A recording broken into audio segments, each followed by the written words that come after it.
Or Merrifield. Whoa. Rabbi Englander's home already. Yeah. I don't know why he went. Okay, how you doing? But he went. Okay, I think we got back in. There was a delay because they didn't finish their shir. Oh, Who opened up this meeting? Akiva, are you here? I don't know. Akiva must have opened it because they were supposed to be finished like by 10:30, and at 10:45 they're still on. And then all of a sudden, boom, it opened up. I guess we're not the only ones who schmooze after we're done. I guess not. Yeah, but Akiva I shouldn't be choshed that they weren't learning for an extra 15 minutes. Akiva gives them our thing. Oh. Okay, one second. Let me open up over here. Let me open up over here. Akiva, you on? Is Akiva on? Oh. Nope. Not yet. Oh, 1 second. I have to change my picture.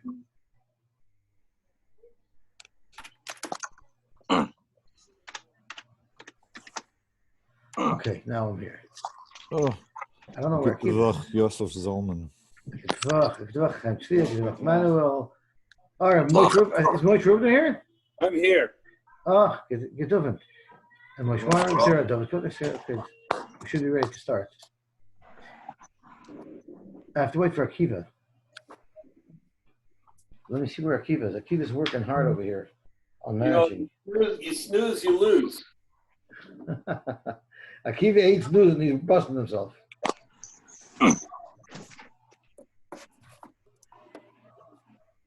Okay. He's doing the Tanya part of the program. No, he's in the middle of trying to probably close up their share. I don't know what's going on. He'll be here soon. Listen, Yossi, I want to tell you good news. Oh, I'd love to hear good news. I was in the back, next door. I went to the back, in the backyard of Isaac at Kiddush time, and he was sitting at, opened the door from a screen door, and I was about probably 15 feet away from him, maybe 20. And in the house behind him on Carmichael, not that one, but the one to the east.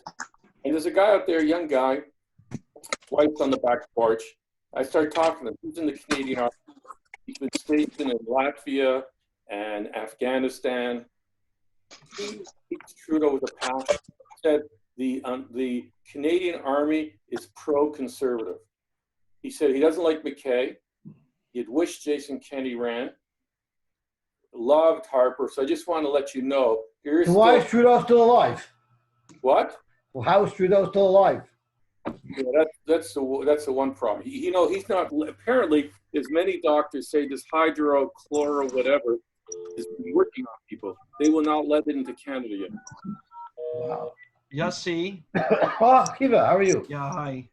Could you make me a host, please? I would love to do that. Thank you. If I could find you. By the way, Kiva, you're the host with the most. I have to find Thank you very much. How do I have to find you? Okay, oh, so Kiva, I found you. yeah. I found you. Okay, I'll make you a host. Thank you. Make host. Okay, Akiva is the host. Thank you. Okay, Akiva is the host now. Thank you. Okay, go. Akiva, I have a message for you from Shia Weiss. Yes. Shia Weiss is strongly pushing that you should sell Elias. I tell him it's already in development, but I appreciate the encouragement. And he said, you know, we have to get to Reb Loy to talk about the mile of buying even virtual Elias. Oh, so he's and you have to thinking understand, like, there's a premium for Ko'ila. You know, we have a lot of Ko'ilas to sell, and those are valuable. Okay, so I'll tell him that he didn't want to bother you because he figured you were very overwhelmed. So I told him I'd pass the message on. Right. So did anybody hear the story about the salesman who was doing a sales call with a nice old lady? And he was sitting by her kitchen table because she called him in to talk to him. And they're chatting. And there's a nice silver bowl of peanuts on the table. So he asked the old lady, do you mind if I have a peanut? She said, no, be my guest, eat some peanuts. So as he's talking to her, and he has to entertain her, that's part of the sales call. As he's talking to her, he's munching on peanuts. And it's going on for a long time because she has a lot to say. She's lonely. And by the time they finish the conversation, there's no peanuts left. And he says, ma'am, I feel so bad. I ate up all your peanuts. So she says, don't worry. I buy these chocolate-covered peanuts, and I can't bite them because my teeth are weak. So I just suck off the chocolate. So no problem, you can have them. So that's what we're going to learn about today. That's what we're going to learn about in the Gemara today. Keep that in mind. Okay. Okay, let's see what we got over here. So we are on Daf Chavtes Amud Aleph. The last difficult daf for the next little while is Chavtes Amud Aleph, because I know Lamed and Lamed Aleph are very beautiful Agudah Gemaras. So you want to So, start with it's a well-deserved break from our hard work that we've been doing. Good to welcome everybody. I was thinking to myself that when the Mashiach comes, we're all going to have tremendous assets, and it's right time we're going to have Shnei Alofim U'Shmoine Me'as Avodim. We'll have a whole team of goyim that are going to volunteer to help run our company. So we're going to be home a whole day, dying of boredom. So we're going to have to find some other thing to keep ourselves busy with, like learning and mitzvahs. So it could be that's what Hashem is preparing us. He's preparing us for that time. So he wants us to know what it feels like to have no responsibilities and just be at home. So Hashem should help that we should have the good part of the lesson very quickly. Amen. Amen. It's okay, the Gemara. So we had a Mishnah, and the Mishnah had two machlokes in between Rabbi Elazar and the Chachamim, and Rabbi Kiva, I mean. And the case was Psilas Habeged Shekiplo V'Leifava. You had a small piece of beged that you spun into a wick, but you didn't singe it yet. Rabbi Elazar held it was tamei. Rabbi Kiva said it wasn't tamei. That was the first machlokes. And the Gemara explains the machlokes is if it lost the status of beged before it singed, did it become a wick? If it lost the status of beged, then it's not tamei, which would explain Rabbi Kiva.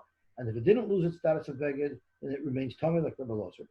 And the reason why there was a machlokes as to whether or not you could light with it is because we weren't speaking about a regular Friday. We were speaking about a Friday that was Yom Tov, such as this year, I mentioned this Friday. And the problem was it would be a shaila of muksa. Why would it be a shaila of muksa? So Rabbi Baba had to make a whole big binyan to figure out why there'd be a problem of muksa. So first you have to hold like Reb Yehuda, who holds that there is a problem of muksa of noilad if you're masik v'shivrei kleilim. And then he had to come on to Ula, who said that when you light your ner, you have to light it enough that most of the wick that's out of the oil burns, so that now you're making this 3x3 swath of material into smaller than that. And then the third shaila would be is the machlokes if you hold that when you made it into the wick lechatchila that it already loses its taurus kli, and therefore it already is considered a shever kli, so it's not muksa. That's what Rabbi Kiva held. Rabbi Elazar held no, since it retains its status of a beged, it only loses its status of a beged on Yom Tov when you light it, and at that point it's muksa, and you're not allowed to touch the muksa.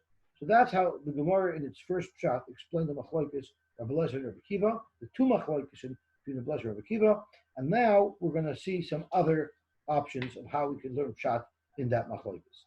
So Zok to Gemara, Rav Omar, Hainu Taima, the Rabbi Elazar, the Rabbi Eliezer. The reason why Rabbi Eliezer says that you're not allowed to light this wick on Shabbos, on Erev Shabbos, is l'vishein madlikin b'psila she'ein mechorechos. So Rabbi says right away, this is not speaking on a Yom Tov, that's Friday. Any weekday, that's Friday, you're not allowed to use such a wick, because since it's not singed, it's not going to burn well. Rashi says over here, it doesn't light well. So it's not as noilad, it has nothing to do with noilad. Every Friday you wouldn't be allowed to, it won't burn well. Because or you can't do shmatas that aren't singed. And that's the explanation. So Tosha says a little bit of a shaila, because since we do not paskin like Rabbi Eliezer, because Tosha says Rabbi Eliezer is a shemuti, he was in Chayrim. So Tosha says the bechinam nahagu anoshim lahadak apsila l'chaboisa. A lot of people, they light their wick before Shabbos. He says there's no need to. Kadei shei move heves. To ha'ein halacha Rabbi Eliezer the shemutihu. And we don't pass like that. Hebrews, Rabbi Elephant spoke out from other meforshim, I think from the tour, that there still is an Indian to be machmer on it because it still lights a little bit better. And the Mishnah Berurah brings down that in fact, who should do that lighting? It should be the husband himself, so that he should prepare the neirs for his wife to be able to light easily. And the Mishnah Berurah is medayik. You never find, it always says Isha Madlik, but it never talks about the Isha preparing the neirs. And that's because it's the husband supposed to prepare the neirs. Zok to Gemara Vayter. So we had a brisa that we didn't know what it meant, and that was the following: according to the last shot we learned, Gimel al Gimel Mitzum Tzamais was explaining our Mishnah, and the machlokes was if you started off with a beged that was exactly 3 by 3, by lighting it on fire, it's going to get smaller, and that's what creates the shever kli, and that's what creates the muksa, the noilat. But now that that's not the reason, now that the reason is a general reason, is because it doesn't light well. So what would be shot in that brisa that says Gimel and Gimel Tzimtzos? So tomorrow that's Linyan Tumah. Now the problem that we had was if it's Linyan Tumah, it's not Gimel and Gimel Tzimtzos. It's any beggar that's 3 fingers by 3 fingers or bigger. So what's this thing about Mitzimtzos? So the Gemara explains that nan Gimel al Gimel Sha'amru Chutz Min HaMelel. That we say that a beged has to be 3 fingers by 3 fingers in order to be considered a beged, that doesn't include the hem. Because they didn't just take a piece of beged and then and sew it on as a patch, because the edge of the patch would start to fray. These threads would come out. So first they folded it over and made a hem, and then they used it as a patch. So that we say that a patch 3 al 3 is going to be considered a beged and it will be makabel tumah, it means if it's 3 by 3 after you already sewed the hem, which means it's actually a little bit bigger than 3 by 3. That's the Reb Shimon. It could be exactly 3 by 3, and that's what it meant. That's what the brisa that Reb Yosy quoted meant. Gimel al Gimel Tzimtzos means it only has to be exactly 3, and you do not have to calculate for the hem. Even a smaller beged would be makabel tumah. Amar b'dam Rav, masikin b'kelim, ve'ein masikin b'shiver kelim. So we're going back to drill down a little deeper into what we learned from Reb Yehuda. Well, before we go weiter, I forgot to mention, I'm very sorry, I sent out a WhatsApp. Dovi asked a phenomenal kasha on Friday. Dovi Nenzleska, are you here? Let's see where Dovi. Dovi asked a phenomenal kasha on Friday. The Gemara was looking for a meaning of Reb Yosef's brisa of Lehuchshru b'malecha shemayim ela or behema torah b'lvad. So at what point the Gemara wanted to suggest that it's going on tefillin. And the Gemara said, tefillin, I don't need any halacha for, because the pasuk says it has to be written on something that's kosher, because it says, so Dovi asked, what about mezuzah? So I pointed out that the Likutei Rashi, I found that afterwards on Friday, Likutei Rashi says, the beginning of the pasuk that says, so the same answer that the Gemara says, why we don't need Reb Yosef to tell us about tefillin, that's about tefillin, also applies. Oh, that doesn't make sense what I said. He asked me about mezuzah. I'm totally mixed up. I'm totally mistaken. I saw the totally WhatsApp. wrong. I saw the I'm WhatsApp. getting very excited. I didn't get it. It doesn't make sense. It's mezuzah. I had a mental block. So I'm back to the drawing board, and I'll have to see why the Gemara doesn't ask for mezuzah. Okay, shkoyach. I'm sorry, David. I thought it was so perfect. It's only because there's a mistake there. It should have said mezuzah. Okay, we're gonna have to get shot. Shkoyach. Zok to Gemara weiter. Omar b'dam Rav, masikin b'kelim, ve'em masikin b'shiver kelim. Divrei Reb Yehuda. Reb Shimon matir. Reb Shimon, as we said, does not hold of the muksa of noilad, and therefore you would be able to use even shiver kelim. Zok to Gemara weiter. Masikin b'tmor, you're allowed to take dates and use them as fuel, because dates are in muksa. You're allowed to eat them. However, ochlan, if you ate the date, and this reminds me of those peanuts that were covered with chocolate, ein masikin b'garineim. You cannot, once you eat the date, you cannot use their pits as fuel, because the pits are considered noilad, because until now they were part of the fruit, they were considered fruit, and now they're fuel, that's called noilad. Divrei Reb Yehuda. Reb Shimon matir, Reb Shimon allows it over there as well. So that's the second case that they're arguing in. They're arguing by kelim, arguing by tmorim. And now there's a third case. Reb Shimon, masikin b'goyim. you're allowed to use nuts, all full nuts, as fuel. But ochlan, if you crack them open and you take the nut out, ein masikin b'klipoiseyan, their klipos, their shells are muktzah, and you're not allowed to use those for fuel on that Yom Tov. The Reb Yehuda and the Gedi Reb Shimon Mountain. So the question is, we have the same machlokes repeated 3 times. Why does the Brisa need to repeat the machlokes 3 times? Once we know one case, we know them all. Zakamor with Shricha. The Yash meaning Kamaisa, if the Mishnah or the Brisa only told us about the machlokes, if Masikin B'Kelim and Ein Masikin B'Shiver Kelim, and if Shimon holds even Masikin B'Shiver Kelim, I would have said Vahiko Amar Reb Yehuda. Only there does Reb Yehuda hold its Osir. Mishum de Bikar Kli, because on Yom Tov it started off as being a Kli, Vahashta Shever Kli, and on Yom Tov it became a Shever Kli. That's a real Noilad. Vahavale Noilad V'Osir. Abel Tamorim, but dates and their pits, the Mikar Gan Eden, even before I ate the date, this pit was there and there was still a pit. Vahashta Garinin, and now that I ate it, it's still a pit. Ema Shaper Dami, maybe it's not a Noilad. Now the answer is it is a Noilad, because we say before you eat it, it's bottled to the fruit, and therefore it's considered fruit. Only after you ate the date is it considered noilad. Is it considered a pit?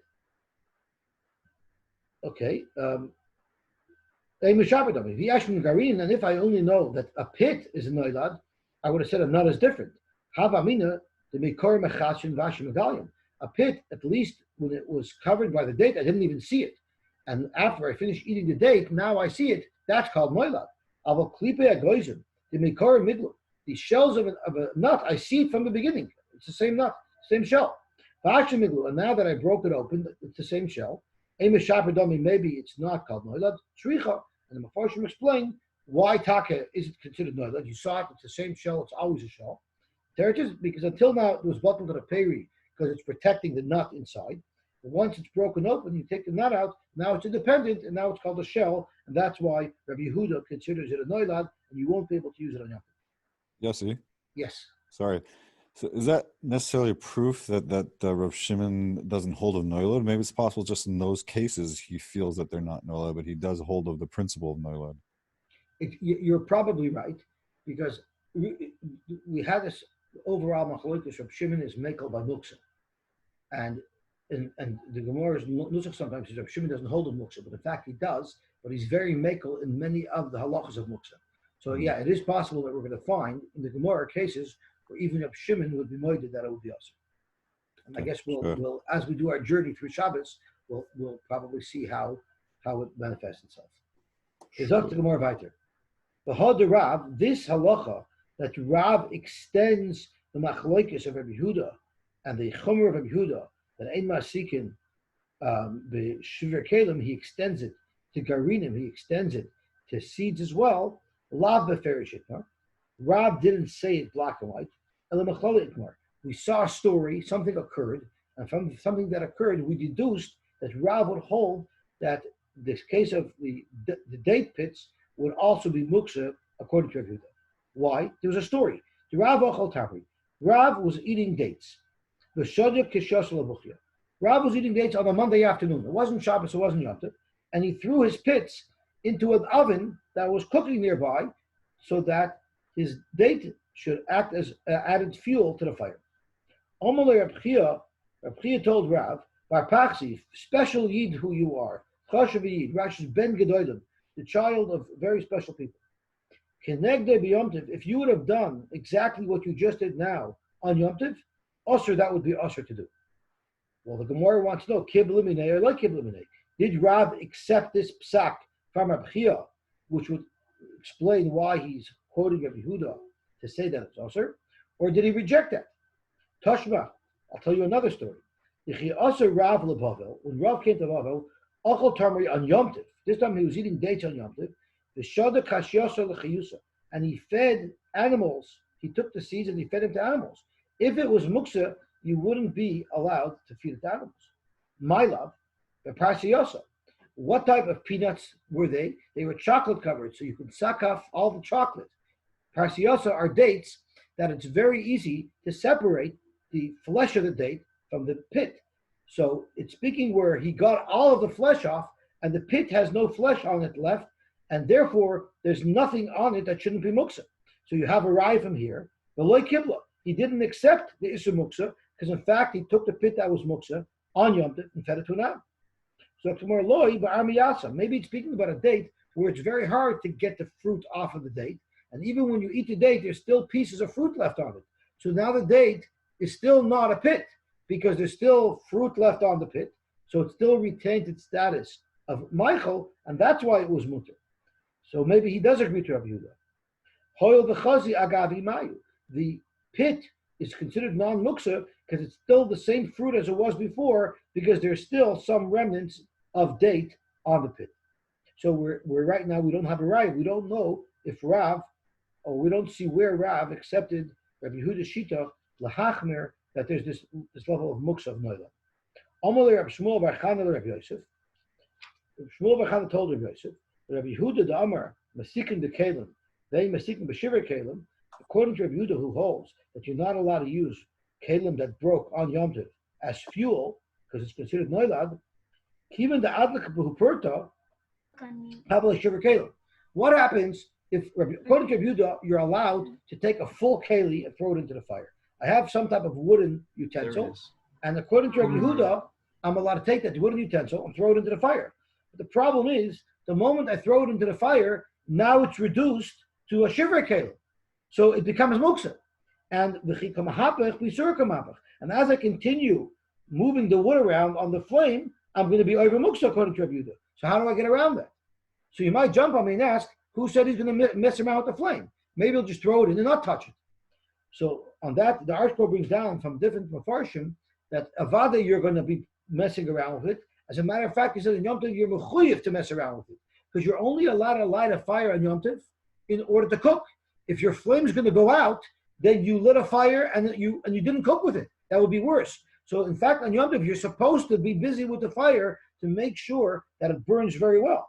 So the problem is here, since there's some muksa in this fire, because he has this once upon a time keli that just got reduced to become a non-keli, it would be muksa. So if the Gemara could have masna, the reason why even Rabbi Yehuda would be matter is because he could rely on Rabbi Masna. You had an oven underneath a date tree, underneath a palm tree on Yom Tov, and a piece of palm fell off and fell into your fire. Great, now you have more fuel. The problem is it's muksa. So what do? You make sure to overwhelm that wood that was noilad with wood that's not noilad, and you could light it. Now the problem we have here is, it's interesting to note, the whole problem that the Gemara brought up was, how could you mess around with the wood and move around the firewood? You'll be moving around muksa. So what you see right off the bat is the Gemara didn't ask, how can you use it? It's muksa. Because you're for sure allowed to have anah, you're allowed to benefit from muksa on Shabbos. You see that clearly from our Gemara. The whole problem is you might move the wood around. But the fact that the wood is burning and providing you with fuel, that's not even a havamina of the Gemara to ask. So Rav Dovid has a whole new shot. Let me just see some comments that he made on this. He made some very interesting comments. A little bit back here. Let me just take a look over here. Oh, right, that was the problem. There was a problem here that ein mevatel isur lechatchila. If you have wood that fell in, the Gemara says here, according to Rav Masna, you're supposed to add other wood. So some of the Rishonim ask, what about ein mevatel isur lechatchila? So they answer that there's not really a problem of ein mevatel isur lechatchila. You bring down for the Chassam Sofer. The reason why there's no problem of ein mevatel isur lechatchila is because here I'm not really looking to be mevatel the wood. I'm messing the wood around, and it looks like I'm moving around muksa. Since roiv the wood is not muksa, then I'm allowed to move the wood around, but I could also try to avoid the wood that's going to be muksa. Okay, so now we have a whole new halacha. Now Rav Nun is going to explain another reason why there would be a machlokes between Rabbi Lezer and Rabbi Kiva in our Mishnah about tumah. We just brought a second reason at the beginning of the Amud. We brought a second reason why there would be a machlokes if you're allowed to use it for Ner Shabbos, and the machlokes was if you're allowed to use wicks that aren't singed because they might not burn well. Now we want to have another option to explain the machlokes as to whether or not these wicks are tamei or not. So Rav Nun Amar So he opens up a whole new world. He said, we're talking about begodim that were twisted into wicks, that were bigger than 3 fingers by 3 fingers, but they were smaller than 3 tfachim by 3 tfachim. And the Gemara is going to teach us here a whole new concept, that even though we say that something is 3 fingers by 3 fingers, even though we say that has the status of a beged, but it's not always. If I took that and threw it out into the garbage, or I put it in a place where I'm not planning to use it anymore, it would lose its status. But once something is 3 tfachim by 3 tfachim, that's so inherently valuable, even if I throw it out, it still has a status of a beged.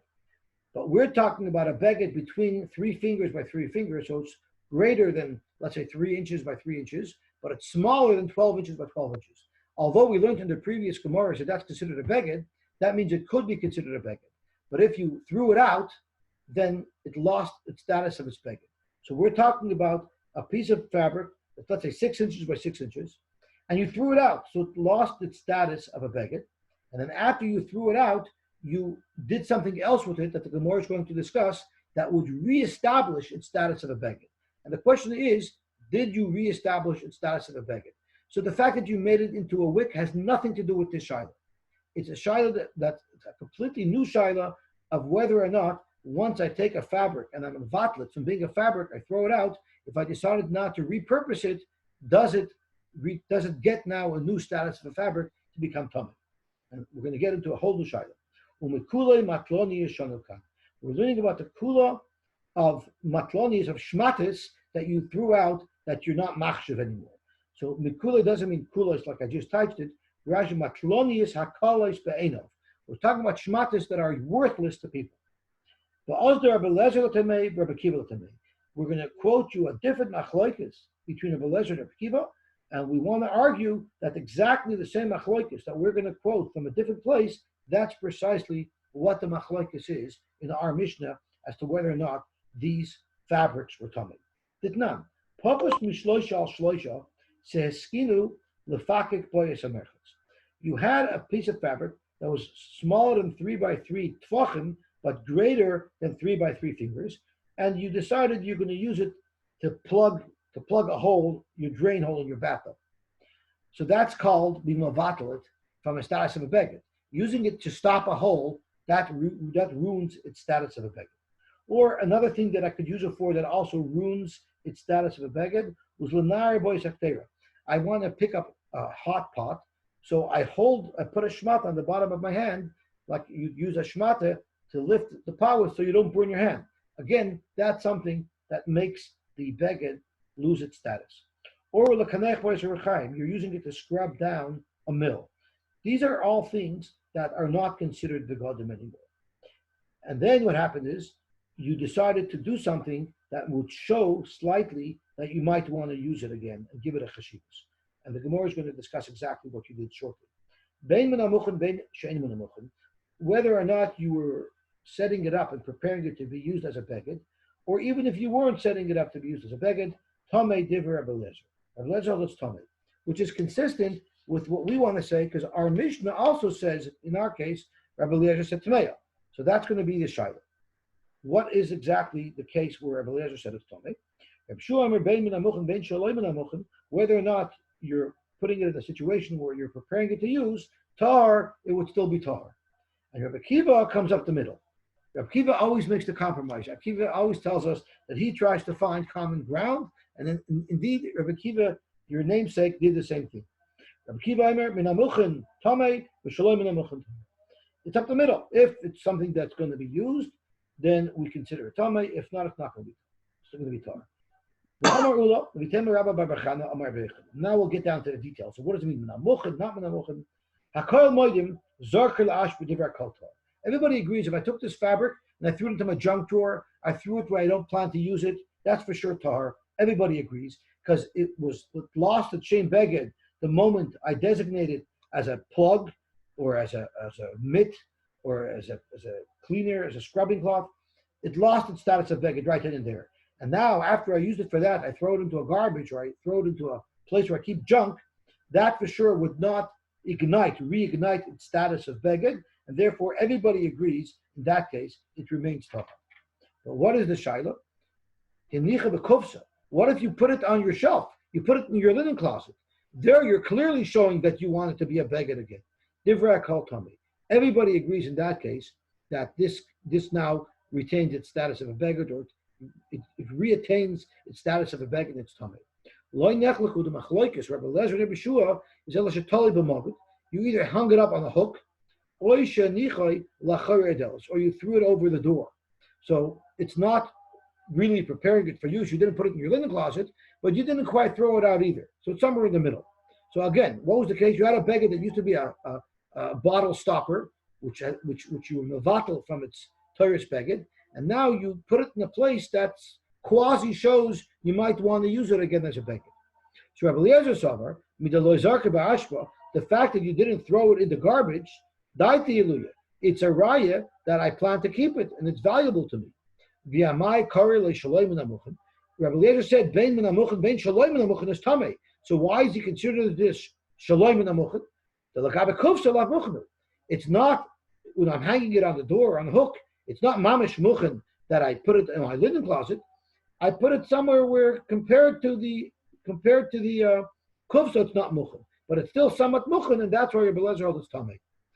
If you came into my office and you saw all the things that I consider minamuchen that I'm saving, that my wife wants to throw out, that explains exactly what this is. This is one of those things where, yeah, maybe I don't want to throw it out. I might need it one day. My wife says, for the last 10 Erev Pesachs, I want to throw this out. It's still in the same place. Let me throw it out this year. I said, no, I might need it. I might use it. So that's mamish what this is. Since you didn't put it in your shelf, you're never going to use it. My wife says, if you're really going to use it already. It's 10 years you haven't used it, you're never going to use it. So therefore, it would be tule batle. That clearly shows that you're mevatel, and that's why Reb Yeshua holds anywhere you hang it on a hook or over the door, that's going to be tar. It's only tamei if you actually put it into your linen closet. Why is he calling it muchen? Because compared to the garbage, where you placed it on the door on the hook, that's called muchen. For Rabbi Kiva, he comes up the middle. The tali b'mogud, if it's hanging on the hook, sover kabeliyosha that is tamei, because a hook is somewhat more of a place that shows where I care about it. But the nichai achere delos, I just have it thrown in a box behind my door. There, that's less minamuchen, that shows less that I want to use it, and there he'll be moed. So Rabbi Yeshua that I'll be moed. So Rabbi Kiva comes up the middle. So now, if you go back to our Mishnah, you have a Rebbe Kiva and you have a Rebbe Eliezer. We're saying that Rebbe Kiva is arguing with Rebbe Eliezer in a case where it's behind the door. Rebbe Eliezer holds it's tamei when it's behind the door, and Rebbe Kiva holds it's tahor when it's behind the door. But Rebbe Kiva holds that if it's on the hook, he would be moed to Rebbe Eliezer that it's tamei, the way we just learned. But Zok to Gemara, the harder bay Rebbe Kiva l'gabi Rebbe Shua. In fact, Rebbe Kiva was chayzer from coming up the middle. Sometimes you try to come up the middle, Kiva, you try to make peace, but you realize one guy is so dead wrong, and you have to side with the other guy. And that's what happened over here. Rebbe Kiva eventually realized that Rebbe Shua was right, and no matter whether you had it on the hook or whether you had it behind the door, either way it should be tar. How do I know that Rebbe Kiva changed his mind? Mimai, Amarava, from our very Mishnah. Midikatani, and you might want to ask, if we already have this brisa describing the machlokes Rabbi Kiva, Rabbi Shua, and Rabbi Eliezer, why does it need to be repeated in our Mishnah? The answer for that is right here, because from our Mishnah you see that Rabbi Kiva changed his mind from his opinion to go up the middle, and from our Mishnah you see that he sided completely with Rabbi Shua, that no matter where this shmata was hung, whether it was on the hook or thrown behind the door, either way it is tahar. Mitikatani pesilas habeged with a heya yediyah. My area the tani pesilas habeged. Why is the case of a Mishnah pesilas habeged? It should have said something more general. Listen to pesilas shel beged. If you have a wick from a beged, that's what the shaila is on. What do you mean habeged? My pesilas habeged. The dain beged who Rabbi Kiva is trying to say, I'm arguing on you, Rabbi Eliezer, even in a case where you might give it more credibility as a beged, where it's hanging on a hook. Even there, I argue with you, and I hold that it will be tahar, like Rabbi Yeshua. So you see at the end, Rabbi Akiva held completely like Rabbi Yeshua. So now we really have two pshatim in our Mishnah. We have two machlokes in our Mishnah. Machlokes number one is, are you allowed to use this to light with? So one pshat in the machlokes is, we're talking about on an Erev Shabbos that happens to have fallen out on Yom Tov, and the question is a question of muksa. Since when you light this beged, if it's exactly 3 fingers by 3 fingers, as soon as you light it, it'll get smaller than that. So on Yom Tov, it's going to lose its status of a beged. It becomes muksa, and now you're touching the muksa when you're trying to light it. So that's one pshat of the machlokes. The other pshat of the machlokes is on every Friday, it's a question, could you light this, even if it's a weekday, because it's not going to burn well since it's not singed, and you might come to adjust it on Shabbos. So those are two pshatim in that machlokes. The machlokes of as to whether or not it's tamei also has two pshatim. The first pshat was the simple pshat that was if by twisting it into a wick, is that mevatlik mitoris beged. It was 3 fingers by 3 fingers. You twist it into a wick. Reb Eliezer holds by twisting it into a wick, it's not mevatlik mitoris beged, so therefore it still retains the status of a beged and it remains tamei. And Rabbi Akiva holds, no, once you twist it into a beged, once you twisted the beged into a wick, we say it loses its status of beged, it's like a wick, and it's no longer makabel tumah.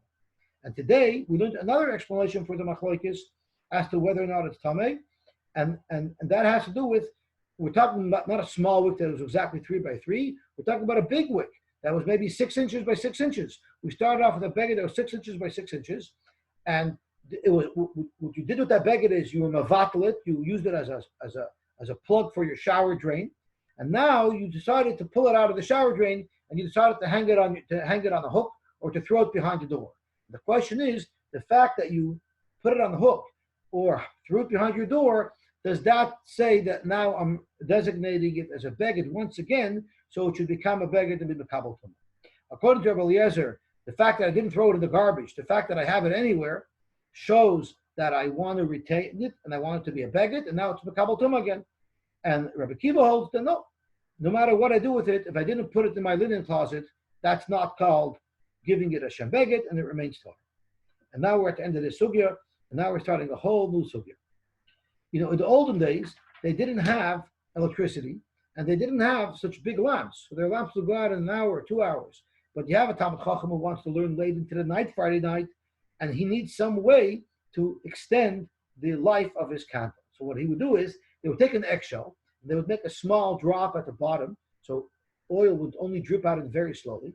They would fill it up with oil. They would suspend it right above the nair. And as the nair was burning, above it, we had this eggshell suspended that was dripping ever so slowly into the receptacle below it, so that as the oil was becoming depleted because it was burning, more oil was slowly dripping in to the nair. And the Gemara wants to know what's the status. The Mishnah wants to know the status of this. So the Mishnah, Adam don't make a pinhole in the eggshell, fill it up with oil, there, suspend it right above the nair, and what do you gain from that?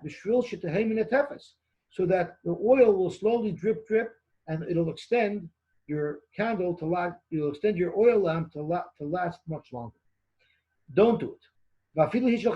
Even if it wasn't made out of an eggshell, even if you actually had a small little keli of cheres with a pinhole in it, don't use it either. Reb Yehuda Matir and Reb Yehuda's Matir. Rashi tells us the problem is that we're worried. We're worried. The time of since this is not directly in the nair, nobody would go take oil right out of the nair, but they might take oil out of this secondary receptacle. And what's the problem with taking oil out of the secondary receptacle? The chivin shektseil in there, once you've already designated this to burn together with the fire, chayiv mishum mechaber. Now you're chayiv because by taking the oil out, you're causing the flame to go out earlier than it would have originally went out. That's a shaila of kibui d'oraisa. Because of that, the chachamim don't allow it. But Reb Yehuda is matir. Reb Yehuda allows it because a person will remember that this is part of the nair, and he's not going to take the oil out. Yossi? Yes. Sorry, it's just an unusual lashon for a Mishnah because it doesn't say usher. It says you shouldn't do it. Usually, where you're saying matir, usually the chachamim or because it's a gzeira, right? It should say usher So you think what's the loyita? I just maybe there's a lot of other mishnayos that say it that way too. But usually, one says mutter or matir, the other one usually says usher. It doesn't say usher. It says just loyita. It's It says interesting. loyikoi. Yeah. It says usher lasso. Yeah, I don't know. It's just a good point. I'm just wondering. No, it's a good point, especially since the Rambam in the very first halacha of Hilchos Shabbos says, whenever it says usher, it means potter of an usher, and whenever it says chayiv, it means that it's chayiv b'deraisa. So really, the proper syntax is exactly what you're saying. That is, either use the word usher, or use the word or use the word potter, or use the word chayiv. So in fact, the loy v'ikoi is an anomaly. The Tzitz Eliezer points out over here that that the Rabbi in Kavit Shiurim says, you see from here that a person's intent actually creates Isurim. Here a person put this eggshell there and he wanted it to act as a supplementary reservoir. That makes it into a nair, and because of that, he's not allowed to remove any oil from there. So they have an interesting shayla here. He brings it down a little later, so we'll talk about it a little later. Being that when you do that, it creates a keli. The Chashudah Chebli wants to know: could you be yotze menorah? Let's say your lamps of your menorah don't last a half hour. Can you put a supplementary reservoir above your menorah to drip into your menorah to do the same thing that our Mishnah is doing, and would that act as a kosher menorah? So the Chashudah Chebli says it seems from our Mishnah, since it does create a unit, in fact, that would be allowed on Chanukah. Okay, let's see what the Mishnah says. Weiter. If it was built, your keli was built permanently like that, then it's mutter. No one's choshid that someone would actually go into a nair and take oil out. We're only choshid if you have the supplementary reservoir. But if it's built together as one unit, that already is something that nobody would mistake and nobody would take it out by mistake. The next shayla was lo yimali adam kairish al shemen v'yitnei there. Again, I have a nair. Its reservoir is not big enough, so I want to create a scenario where it'll burn longer. So what I do is I have two holes in the nair. From one hole, my flame is ignited. From the other hole, I extended that wick further out, and I put it into a bowl that I sat right next to the nair. And that bowl was full of oil. So now it'll allow the wick to draw oil out of the secondary bowl through the nair into the place where the flame is. So you shouldn't do that. Again, the same reason is we're afraid that you might take oil out of the secondary bowl. If you holds, no, it'll be viewed as a nair, and no one's going to take out oil by mistake. So we have two cases that are really two versions of the same thing, a secondary reservoir. So why did the Mishnah see the need to tell us that the machlokes is in both cases? If the Tana would have only told us about the first case, only over there do the Rabbanan say that it's usher. You know why? The kivan deloy isa also listapukim. An eggshell is not disgusting. People wouldn't be disgusted from taking oil out of an eggshell. It's a relatively clean reservoir. It said vafilu hishal cheres. But if there's a cheres reservoir, that people aren't likely to take out of, because once you put oil to cheres, it becomes a mias. No one's going to take oil out of there. So I might have thought the meisa emi modle Reb Yehuda. Maybe the Chum would agree that if the secondary reservoir was cheres, which makes the oil somewhat repulsive, you don't have to worry that someone would take oil out of it. V'yashmin shel cheres, and if the Tana would have only given us a case where the secondary reservoir was cheres and omitted the case of using the eggshell, then I would say b'hakam Reb Yehuda. Maybe only by cheres was Reb Yehuda matir, because since it's mias, no one's going to take oil out of it. Aval bahi, but if it was an eggshell, emo moedilu rabbanan, maybe even Reb Yehuda would hold that it's osir. Kamash malon, that in both cases Reb Yehuda holds it's mutter, and in both cases the rabbanan holds it's osir. And if it only told us about the first two cases, but not the third case, where you had a bowl sitting beside in there, then I would have said, the Hani Ka'amar Reb Yehuda, only in the first two cases does Reb Yehuda say it's mutter to put them there. This this eggshell or this secondary reservoir was in the airspace right above the Nair. It almost looks like a unit. Since it almost looks like a unit, we're not concerned that someone would take oil out of it, because the person would realize that he's taking oil out of the Nair. Aval Kaira, the Mivsika, but a bowl that's a completely separate reservoir, totally removed from the Nair, and it's just that we extended the wick into it. Maybe Reb Yehuda would say, there I have to be gozer, there it's possible someone will take oil out of that bowl. Yashmin Bahi, but if we only told us the Chiddush in the case of the bowl, then I would have said, Bahi Kami Rabbanan, only there do they Rabbanan Aser, because it's very likely that someone will take oil out of a bowl that's nearby. When it's all one unit, maybe the Chacham would be Reb Yehuda, that's mutter. That's why our Mishnah had to tell us all three cases of the secondary reservoir, whether it's an eggshell above the oil, whether it's cheres above the oil, or whether it's a secondary plate beside the oil. In all cases, we needed to know that Reb Yehuda is matir and that Chachamim aser. If the Nair was originally built with that design, where there was a secondary reservoir, then it's mutter because no one's choshid that I might take oil out of it. Tana, im chibur besid ubecharsis mutter. We had a brisa that said that even if it wasn't built that way originally, but I glued it together with some type of permanent cement, that would make it mutter as well. But non yoichet nan. The Mishnah says it had to have been built that way originally.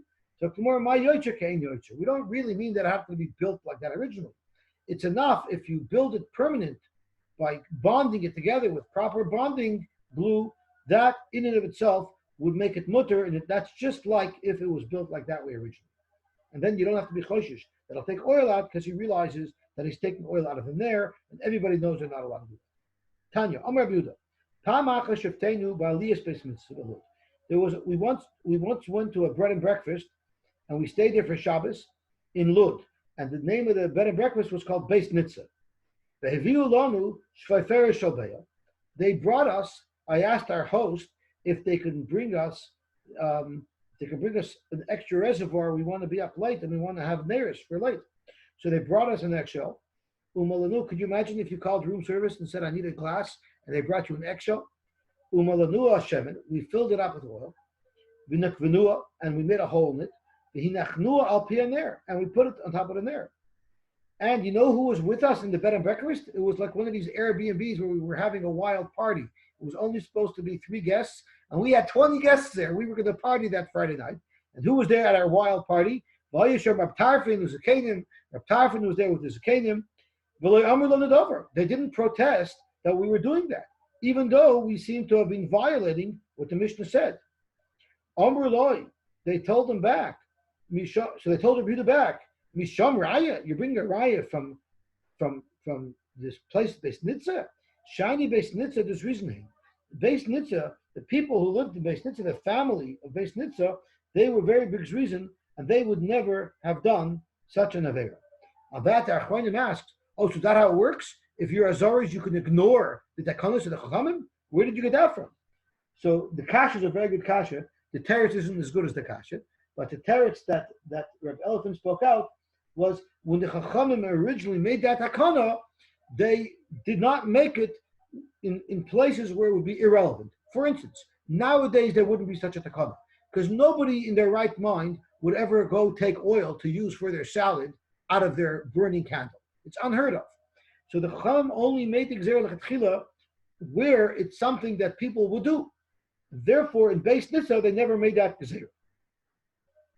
Zot Gemara weiter. Avin Tzipora also once was staying in a hotel, and he was in the hotel. One second. Sorry, Yossi. Are you telling me that a plate in the middle that had oil in it, and it was people wouldn't be tempted to take their bread to dip it inside? I mean, that's what I'm seeing. It would be part of the meal. Why would the Chachamim say that there would be a concern? There won't be a concern of people not using the oil. I think the other way around. The candle has its oil, and if we run out and our meal runs long, it'll draw on the secondary well or the secondary source. So you're asking, so who are you asking? I'm asking on this last thing. You said the Achronim said that they wouldn't be misakin on the Achronim that Rabbi Elephant brought down. They weren't misakin the Gzeira where it's something that's not likely to occur. How can it not likely to occur? Oil was the commodity. That's what they were going to use. That's the whole point of the Mishnah. But what do you mean it's not going to occur? This is so tempting. in the base, nowadays you understand why it wouldn't occur. In those days, you're saying it would occur because in those days they would dip their oil right into the secondary reservoir of the Meir. But in base, Right. Anytime.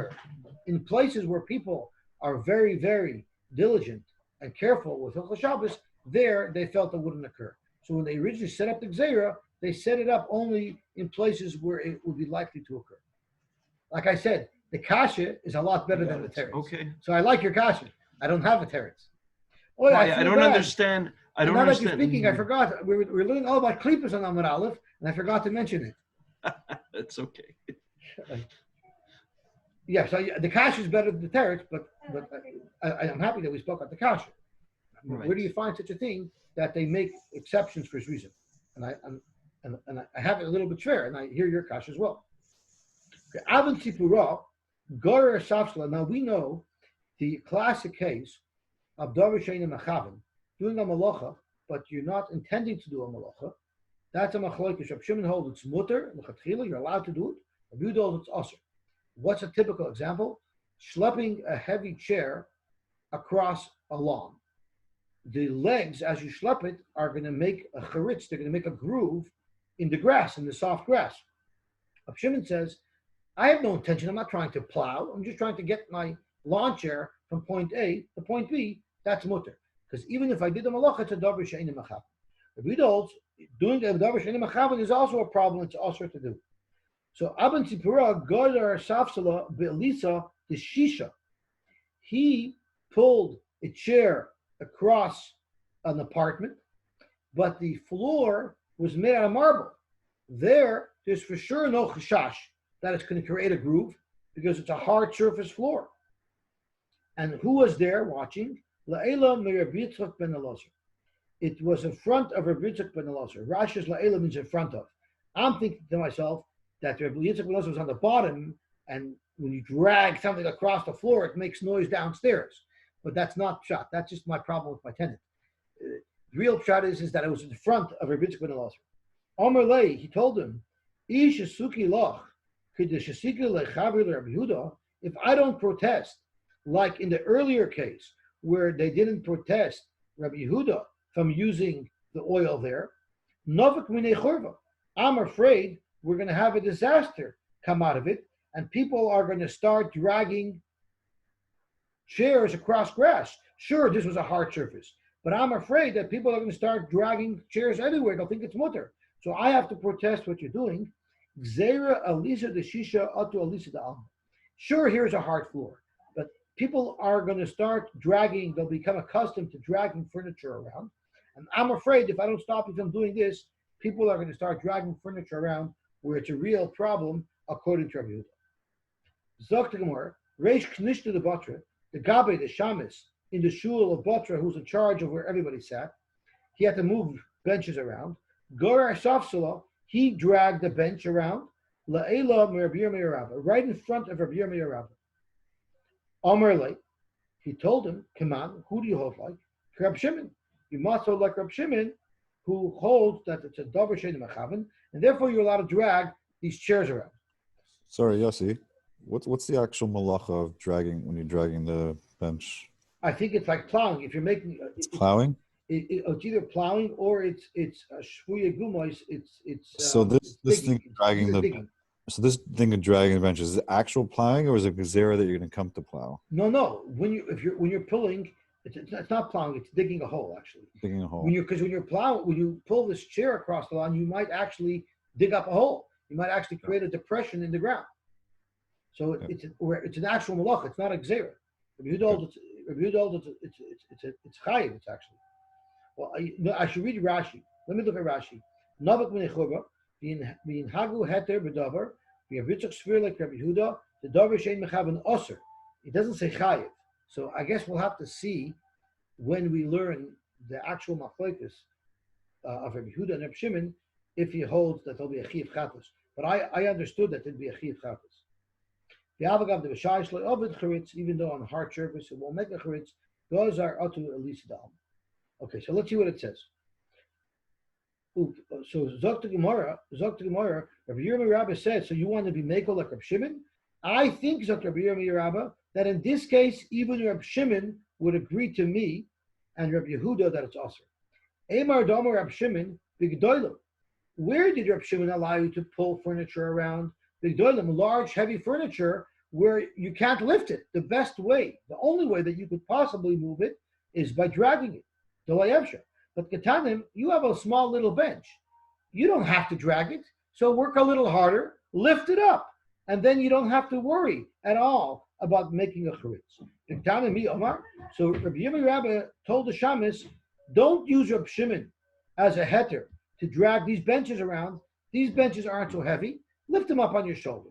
Because I believe that even Reb Shimon who's Meko, if it's easy, he would mandate that you carry it. Upliga Ula. Rabbi Yirmiyah Rabba argues on Ula. Because Ula actually says that Reb Shimon would be matter all the time. Dama Ula, Machlokes B'Ktanim. Even Rabbi Yehuda, who says you're not allowed to do it, is only by Ktanim, because there it's easy. You can put it on your shoulder. Al B'Gdoilim, if it was very heavy and you're not able to lift it, Divra Kol Mutter. So from here I see clearly that it's not a Shaila of a Deraisa, because Ula wants to say that Rabbi Yehuda would be Moida, that it would be Mutter if it was a heavy keli. So that answers your question, Dovi. It's not Chayiv, even if it's Osir according to Rabbi Yehuda, it's Osir, but it's Potter, because otherwise he wouldn't be able to allow you to do it in a heavy keli. So we have now a machlokes between Ula and Rabbi Yirmiyah Rabba. Is the machlokes only by heavy kelim, but everybody agrees by light kelim it's Osir? Or is the machlokes only by light kelim, but everybody agrees that by heavy kelim it's mutter? Most of Reb Yosy, Reb Yosy Lakash, Reb Shimon Eimer, Goyer Adam, Mita, which is a heavy thing, it's a bed. Kisei is a chair, it's a little bit lighter than a bed, and Safsol is something that's quite light. But you cannot have kavana to actually make a depression in the ground. Well, look what it says here. Katani Gedolim, the Katani Ketanim. It seems to say very clearly that their machlokes is across the board. So kosher l'tevayu. Rabbi Yirmiyah Rabba said they were only arguing by big things, and Ula said that they were only arguing by small things. But the Brisa seems to be quite clear that they're arguing by big things such as a mita and by small things such as a safsel. So Kumar Ula Matarik Latamei, Rabbi Yirmiyah Rabba Matarik Latamei. They'll both explain the Brisa in a way which is consistent with their version. Ula Matarik Latamei, Ula will explain the Brisa is consistent with his version, Mita Dumya de Kisei.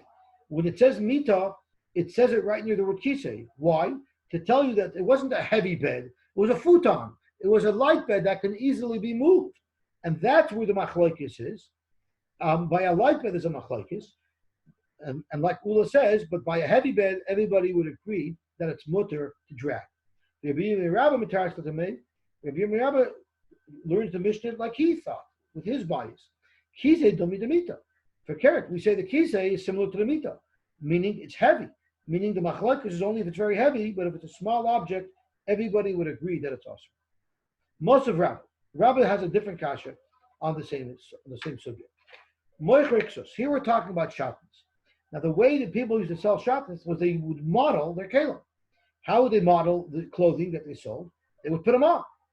So the halach is moichrixos. People who are selling clothing that are shatnez, moichin kedarkim.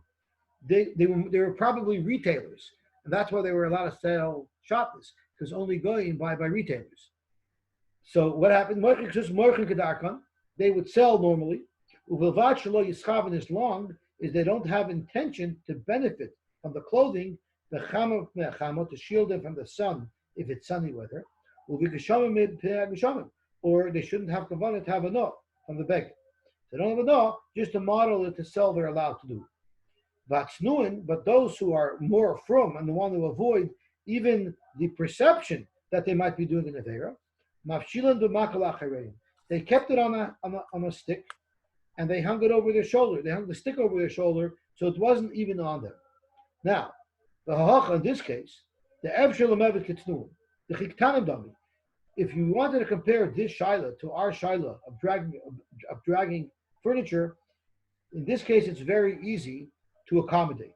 The halacha it's very easy not to put it on you. So this would be similar to the Ketana. Nevertheless, the Tanakama says the Chiloy Mischaven Shari Reb Shimon Lechatchila, and even though he is wearing the shabbos, if he does not kavanah to wear the shabbos, it's allowed. So clearly, you see that Reb Shimon would be matir to drag kalim, even though it's so easy to carry them. Once there's no problem, if you don't have kavanah to do the iser, you're allowed to lechatchila drag it, even if it's easy. That's what you see from Shabbos. Tiyufta, the Reb Yirmiyah Rabba Tufta. Reb Yirmiyah Rabba wanted to suggest that Reb Shimon would be machmir in the case where it's easy, but from here you see that even in the case where it's easy, you don't have to be machmir. And I guess we can stop here. Okay, Tavach, everybody. Thank you very much. Just a quick question, just to take a poll. Because of the 2 days of Pesach, would everybody rather learn an extra 20 minutes over the next 4 days to cover those 2 blot, or would you rather catch up over Chol HaMoed? And learn the next 20 minutes. That's what you would rather do? No, if we catch up Chol HaMoed, we'll also have to learn the next 20 minutes. Right. We don't just magically catch up. No. If it's 2 blot, I figured it's 2 blot. That's 120 minutes divided by 4. Sunday, Monday, Tuesday, Wednesday. It's 3 blots. No, 1 second. Motzei Shabbos. No, Motzei Shabbos. We're learning. Sure. Right. So it's really we have to catch up for Thursday and Friday. So would you rather learn an extra 20 minutes every day? And then we're starting 7:20 tomorrow. Is that correct? Sunday, 7:20. Well, yeah. You're davening Nate's. Oh, we're starting I at 8. don't know. I'm getting tired. We always start at 8. Hello. We've started 8. The last 2 weeks it was 8 o'clock on Sunday. Moti, I slept 12 hours last night. 2 hours on the couch and 10 hours in my bed. Akiva, the last 2 weeks was 8 o'clock. It was 8 o'clock Sunday? Sunday was always later, yeah. Always 8 o'clock. Oh, so it's after. It was after Nate's. davening. It was after davening. We could still, Akiva, we could still daven Nate's. Right. Okay. So tomorrow we'll start at 8 o'clock. Nate's is getting really early now. Yeah, It's unless you want to make it 7:45. 7:45. I don't know. No, make it 8. 8 o'clock. Let's do 8 o'clock. Yossi, we're learning Tanya at 7:40. Chassidus at 7:40. Okay. Okay. 7:40. Well, whoever wants to join. Dovi wanted to join Friday.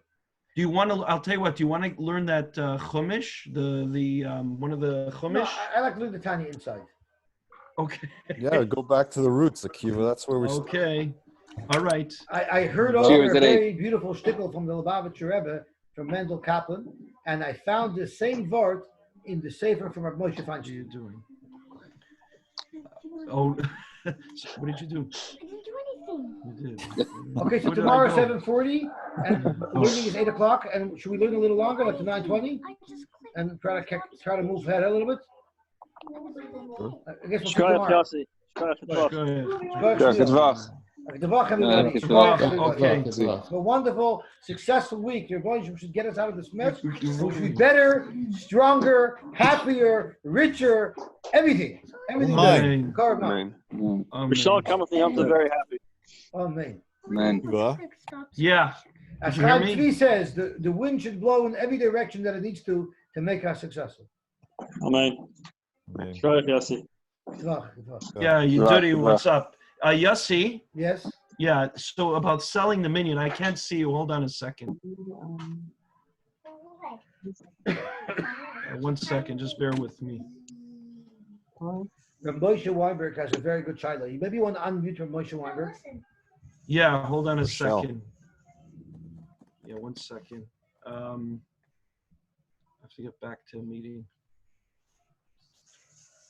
Reb Moshe? I was asking it to you for after this year, but Oh, whatever. but it's a very good question. I think the Art Scroll speaks about it. The Art Scroll says What's the kasha? it's a strichas in one way for Rabbi Yehuda, and in the opposite way for the Chacham. Or you talk about the nuts. With the nuts, Just to have the nuts case. right. So yes, it's a strichas one way for Rabbi Yehuda, and the other way it's a strichas for the Chachamim. You know, as it becomes less and less of a chiddush for Rabbi Yehuda, it becomes a bigger and bigger chiddush to the Chachamim that it's not muktzah. I hear. I think Shkoyach. the Art Scroll speaks it out. Shkoyach to you. Thank I'll you very take much. a look. I'll take a look. Thank you. Thank you very much. Do you hear Dovi's kasha? I need your help. You always help me resolve the kashas that I can't answer. You gave me you explained it, but you didn't explain the question. That I didn't have the question. Kasha was the Gemara was looking for different ways to explain what Reb Yosef was talking about when he said that you always have to use kosher stuff. So the Gemara said maybe it's tefillin. The Gemara said tefillin we know anyway from the psukim and the rituals we know from Allah Mashum Sinai. I'm sorry, and the sinews we know from Allah Mashum Sinai. So the Gemara says it must be referring to the rituals. That's why Reb Yosef had to say that you only can use something kosher. So Dovi asks, why can't it be referring to mezuzah? Maybe Reb Yosef is referring to mezuzah, that mezuzah has to be written on cloth of a kosher animal. Because it doesn't say Torah Hashem Beficha by mezuzah, it only says it by tefillin. Only in my imagination. Are you sure that it's true that mezuzah has to be written on a kosher I cloth? think so. I think it can be written. Yeah, does it have to be written on regular paper? Just it has to be written. Clarify that. Why didn't Reb Yosef say that's the chiddush? No, maybe it doesn't have to be written on a kosher cloth. Or maybe rituals don't have to be. I don't know. The same way we're extending Reb Yosef's halacha to rituals. Yeah, my question was why wasn't that part of the dialogue? That's all. Why didn't that even enter into the? Even if it was. Yeah. Maybe the Gemara understood it as a double question that maybe it is. You don't need to have kosher. I don't know. You have to find halacha first. Maybe it's one of those, what did we call those mitzvahs? The mezuzahs. If you buy a house, then you need a mezuzah. Tefillin, you have no option. What's that called? Mitzvahs? Chiyuvis and kiyumis. Chiyuvis. No, right. you don't have to buy it wherever you live. Yeah, you don't have to have a house. No, but if I'm not renting, it's not my house. If you're renting, you have to. Sure. It's not me. The chiyuv is not on me. The chiyuv could be on Well, the owner of the house. Sure, if you're renting from a and maybe ask Avram if he has it's on the person who's living there, no? I hear. I was very shocked. I actually I held my phone just like this underneath the camera to share that Pnei Yeshua, and the other mamas liked it. Thank you very much. Oh, you did? I didn't know that. When during the week you did? Yeah. Oh. Yeah, it was a mamash beautiful. That's a big chiddush. Yeah, but it's a beautiful shot. The only thing I didn't understand was most of the opening of the Heichal is blocked by the Mizbech. The Mizbech was huge. Right. But David Dalton said you were able to see a little bit above it because the opening was high. So they were able to see above it. They probably saw some glowing. I don't know if they actually saw the flame, but it's enough that they knew that the name of Ravi was lit. I'm glad I could be like Ravin, coming from Eretz Yisrael to Bavel and from Bavel to Eretz Yisrael, and give over the different psak. Thank you very much. Okay, have a good vach. I'll be there tomorrow morning, Mitzvah. Kiva. Yeah, so you can stop the recording if you want. I thought you were the host. No, but recording.